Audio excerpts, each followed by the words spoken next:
Apprendre le français en moins de 5 minutes par jour, tu peux le faire. Salut! Salut! Bonne semaine? Bonne semaine? Le 14 juillet, le 14 juillet, c'est quoi? La fête nationale en France. La fête nationale en France. Bah oui, mais pourquoi? Bah oui, mais pourquoi? Le 14 juillet, en France, c'est le jour de la fête nationale. On célèbre la prise de la Bastille et la Révolution française. Mais que s'est-il réellement passé le 14 juillet 1789 et pourquoi fête-t-on chaque année cette date? Révolution, la Bastille. Déclaration des droits de l'homme et du citoyen, instauration de la République, fête du 14 juillet, le 14 juillet.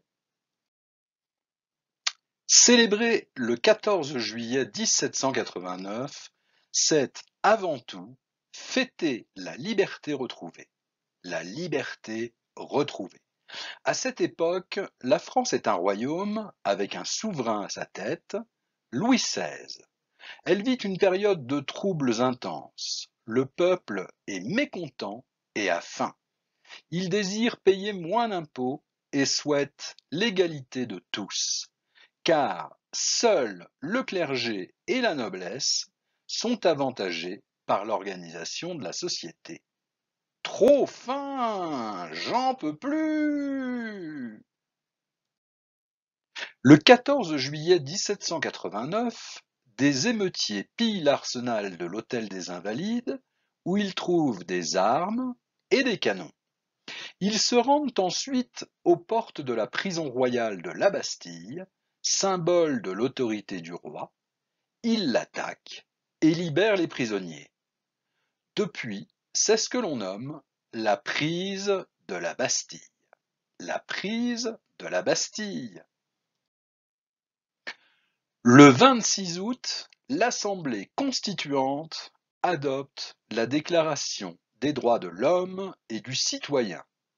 Désormais, tous les Français sont égaux. Égaux. Quelques mois plus tard, le 5 octobre, les Parisiens débarquent à Versailles et forcent la famille royale à venir à Paris. Ils manquent toujours de pain et pensent que si le roi est à Paris, le pain le sera aussi.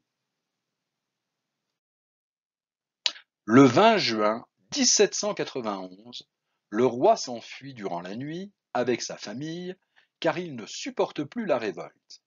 Mais il est rattrapé à Varennes et perd définitivement la confiance de son peuple. En 1793, il sera guillotiné sur la place publique devant toute la population.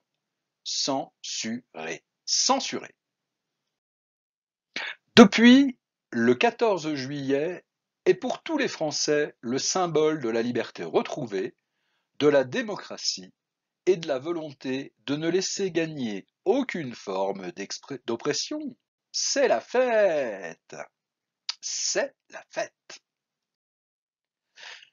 C'est un jour de fête dans la plupart des grandes villes françaises. Il y a des cérémonies ou des défilés militaires. Le plus important a lieu à Paris, sur les Champs-Élysées, en présence du président de la République. Ce jour-là, à la nuit tombée, de nombreux feux d'artifice sont tirés et dans la plupart des villes françaises, même les plus petites, des bals populaires sont organisés. Les gens peuvent s'y retrouver, chanter et danser.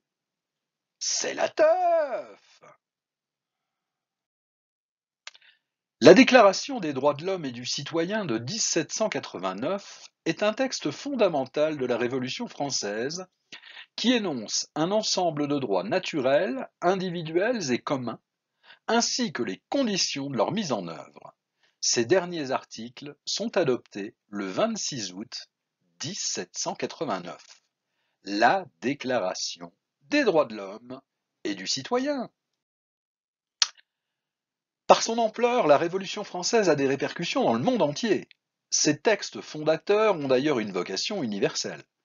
Comment les idées révolutionnaires se sont-elles diffusées en Europe? La contagion révolutionnaire, à la fin du XVIIIe siècle, la France est au premier plan en Europe. C'est le pays le plus peuplé, son armée jouit d'une très grande réputation et son monarque d'un grand prestige. Cette position dominante explique la forte diffusion de la langue française et des idées développées par les philosophes des Lumières. En novembre 1792, la Convention déclare qu'elle accordera fraternité et secours à tous les peuples qui veulent reconquérir leur liberté. C'est une véritable déclaration de guerre aux monarchies européennes. La Déclaration des droits de l'homme et du citoyen. C'est par elle que le monde a appris les droits de l'homme.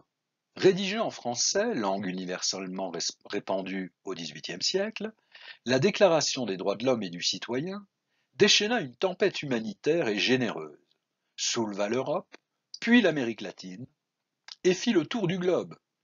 Texte classique, elle a été un peu partout imitée, consultée, adoptée.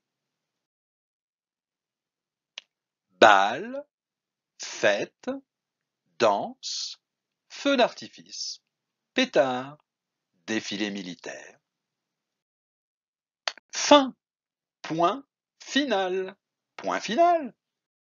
Salut toi, n'oublie pas, abonne-toi. Apprendre le français en moins de 5 minutes par jour, tu peux le faire.